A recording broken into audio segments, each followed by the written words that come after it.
तो किसी भी वेबसाइट से किसी एक खास तरह का डेटा स्क्रैप करना हो तो हम यूज़ करते हैं एक स्क्रैपी लाइब्रेरी की कमांड जो है स्क्रैपी शेल।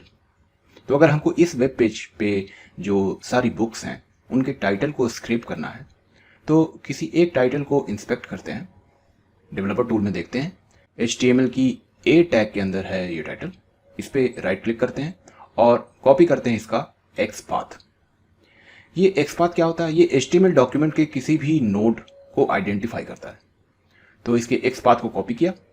अब आते हैं एनाकोंडा कमांड प्रॉम्प्ट पे। मैं लिखूंगा स्क्रैपी शेल कोड्स के अंदर उस वेब पेज का URL जो अभी अभी मैंने कॉपी किया था, एंटर। अब हम आ गए हैं स्क्रैपी शेल के अंदर जहां पे अब हमको उस URL का सारा data as a response available है, हम उसको क्वेरी कर सकते हैं। ये कमांड जो अभी हमने रन किया ये हमको वो सारे स्क्रैपी के ऑब्जेक्ट्स बना के दे देता है जिनकी मदद से हम पूरा जो रिस्पॉन्स आया है उसको क्वेरी कर सकते हैं।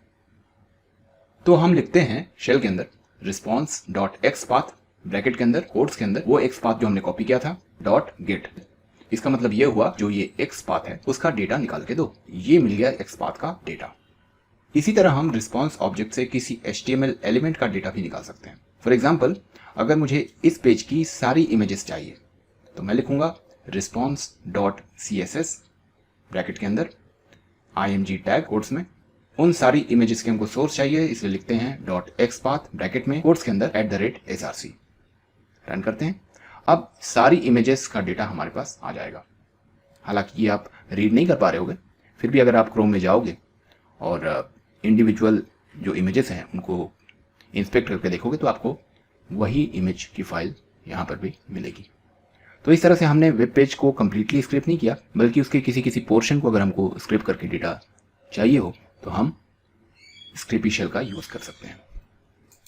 तो हमने गेट और गेट ऑल मेथड यूज करके किसी भी एक वेबसाइट से एक सिंगल पीस ऑफ डेटा या फिर डेटा का एक पूरा कलेक्शन स्क्रैप करना सीखा। इसके लिए हमने रिस्पॉन्स ऑब्जेक्ट के एक्स पाथ को यूज किया जो बड़ी आसानी से हम किसी भी ब्राउजर के डेवलपर टूल से कॉपी करके ले सकते हैं।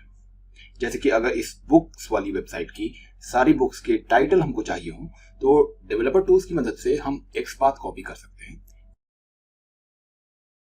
ये एक्स पाथ कुछ ऐसा होगा। देखिए ये एक्स पाथ की जो स्ट्रिंग है वो काफी लंबी है, इसको एग्जैक्टली समझना थोड़ा सा मुश्किल है।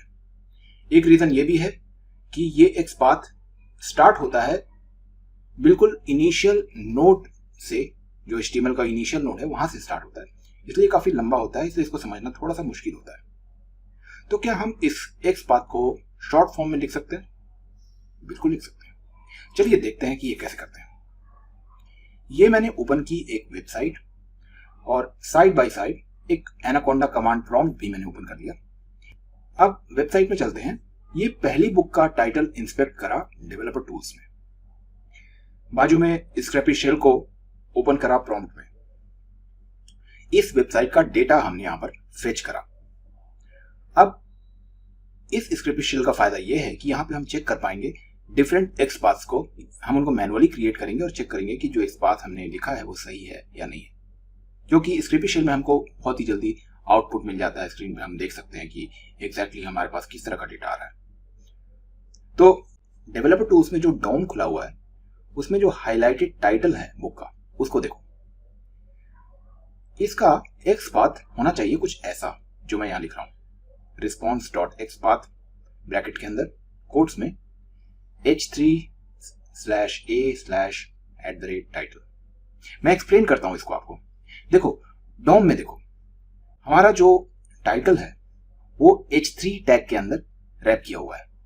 इस h3 के अंदर एक a टैग है, उसका जो टाइटल एट्रीब्यूट है उसी की वैल्यू है इस बुक का टाइटल, और वही हमको स्क्रैप करके चाहिए। ठीक, इसलिए हमने ये एक्स पाथ यहां पे लिखा हुआ है। अब अगर हम इसके बाद लिखते हैं गेट ऑल मेथड, रन करते हैं, तो ये जो वेब पेज है इसमें जितनी सारी बुक्स लिस्टेड हैं उन सब के टाइटल हमको मिल जाएंगे एक लिस्ट के फॉर्म में। और अगर गेट ऑल मेथड की जगह हम यूज करते हैं गेट, तो पेज की पहली बुक का टाइटल हमको मिलेगा। ठीक, अब अगर इसी तरह सारी बुक्स के प्राइजेस को स्क्रैप करना हो तो क्या करेंगे, किसी एक प्राइस को इंस्पेक्ट करके देखते हैं। इसका एक्स पाथ कुछ ऐसा होगा, तो एक्स पाथ कुछ ऐसा होगा, समझते हैं इसको। एक डिव जिसकी क्लास है प्रोडक्ट प्राइस, उसके अंदर जो पी टैग है जिसकी क्लास है प्राइस कलर, उस पी टैग के अंदर जो टेक्सचुअल कंटेंट है, जो टेक्स्ट है, वही टेक्स्ट हमको चाहिए। तो ये हुआ हमारा एक्स पाथ। अब अगर पेज की सारी बुक्स के प्राइसेस चाहिए तो यूज करेंगे गेट ऑल मेथड, और अगर सिर्फ पेज पे जो पहली बुक है उसका प्राइस चाहिए तो यूज करेंगे गेट मेथड। ठीक,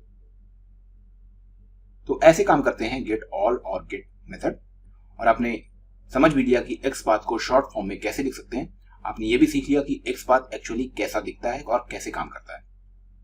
तो दोस्तों, वीडियो अच्छी लगी हो तो चैनल को सब्सक्राइब करना मत भूलना, नोटिफिकेशन आइकन को प्रेस कर देना जिससे कि नेक्स्ट वीडियो के बारे में नोटिफिकेशन आपको मिल जाए।